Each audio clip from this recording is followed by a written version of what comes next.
احمد کنڈی صاحب، آپ کی جانب کل آپ نے احتجاج کیا خیبر پختونخوا کے اندر، مگر آپ کے اوپر جو ہے ایک طرح سے لاٹھی چارج کی گئی، آپ کو روکا گیا، مگر یہ کہا جا رہا ہے کہ آپ ریڈ زون کے اندر جانا چاہ رہے تھے اور وہاں پہ چیف منسٹر ہاؤس بھی ہے، تو یہاں پہ بھی آپ نے ایک بلکہ قانون ہی بنا دیا ہے کہ جی ریڈ زون کے اندر کوئی بھی احتجاج نہیں ہو سکتا وفاق کے اندر، تو پھر آپ کیوں ایکسپیکٹ کرتے ہیں کہ صوبے کے اندر آپ کو اجازت ملے گی؟ شکریہ منیزے، سب سے پہلے تو میں مشکور ہوں آپ کا جو آپ نے مجھے یہاں پہ دعوت دی اور پوائنٹ آف ویو لیا کل کے جو پروٹیسٹ تھا اس کے حوالے سے۔ جی دیکھیں، ہم نے کافی دنوں پہلے ہم نے بڑا کیٹیگوریکلی یہ پروٹیسٹ اناؤنس کیا ہوا تھا، اور یہ ہم نے خیبر پختونخوا اسمبلی کے گیٹ کے سامنے کیا ہوا تھا۔ تو اگر آپ نے وہاں کی لوکیشن دیکھی ہو تو وہاں پہ بالکل پل کے نیچے ہمارا جو کنٹینر تھا جہاں سے ہم لوگ ہمارے قائدین جو ہے نا وہ خطاب کر رہے تھے، تو ہم نے وہاں پہ اس کو ٹھہرا دیا تھا باقاعدہ، ہمارا جی پنڈال وہاں پہ سج گیا تھا، اور ہماری کوشش یہ تھی جو شام کی اذانوں سے پہلے ہم اپنے تمام ساتھیوں سے مطلب ہے یہ بات چیت کر کے ہمارے قائدین کر کے اس کے بعد ہم جی اس کو وائنڈ اپ کرنا چاہتے، اور تقریباً یہ وائنڈ اپ ہو گیا تھا۔ لیکن جب ہمارے مرکزی جنرل سیکرٹری انجینئر ہمایوں صاحب جب آخری تقریر کر رہے تھے تو جی اس دوران ٹیئر گیسز اس کنٹینر کو باقاعدہ انہوں نے ٹارگٹ کیا، اور وہاں پہ ہمارے قائدین جو تھے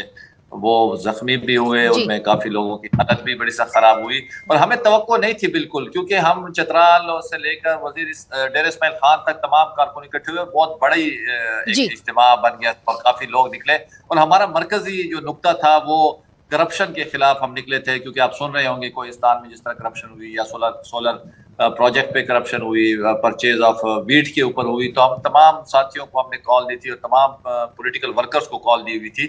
اور اس پہ وہ جس یہ کہہ طریقے رہے ہیں کہ سے جی ریڈ زون آپ کرتے اپنا احتجاج، آپ ریڈ زون کی طرف نہ بڑھتے، آپ نے ریڈ زون پہ یہاں پہ بھی کسی کو اجازت نہیں دی کہ احتجاج ہو، بلکہ آپ ایک قانون لے کے آئے ہیں کہ جی آپ ریڈ زون کے اندر احتجاج کر ہی نہیں سکتے چاہے جیسا مرضی ہو۔ میں آپ کو ایک بڑی دلچسپ بات بتاؤں، یہاں پہ آج بلکہ کل ہی ایس ایس پی نے کہا یہاں پہ نقاب پوش آئے ہوئے تھے اور وہ ریڈ زون میں داخل ہو رہے تھے، جس کو ہم نے بالکل ڈس اون کیا، نہ ہمارے وہ پارٹی کے کارکن تھے۔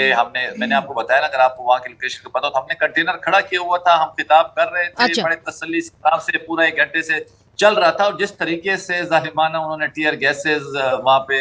انہوں نے کارکنوں کے اوپر چلائے اور وہاں کے اوپر تشدد کیا، ہمیں توقع نہیں تھی، کیونکہ وہی تحریک انصاف جو اسلام آباد میں اپنے آپ کو جمہوری عمل کا بڑے ٹھیک پرچار ہے، کرتی رہتی یہ بات آپ نے تفصیلاً بتا دی۔ احمد کریم کنڈی صاحب، ایک بات اور بتا دیں، چونکہ احتجاج ہو رہا ہے، پی ٹی آئی بھی احتجاج کر رہی ہے آپ کے صوبے کے اندر، اور وہ ڈرون حملوں کے خلاف کر رہی ہے، پاکستان پیپلز پارٹی کا کیا واضح موقف ہے ڈرون حملوں کو لے کے؟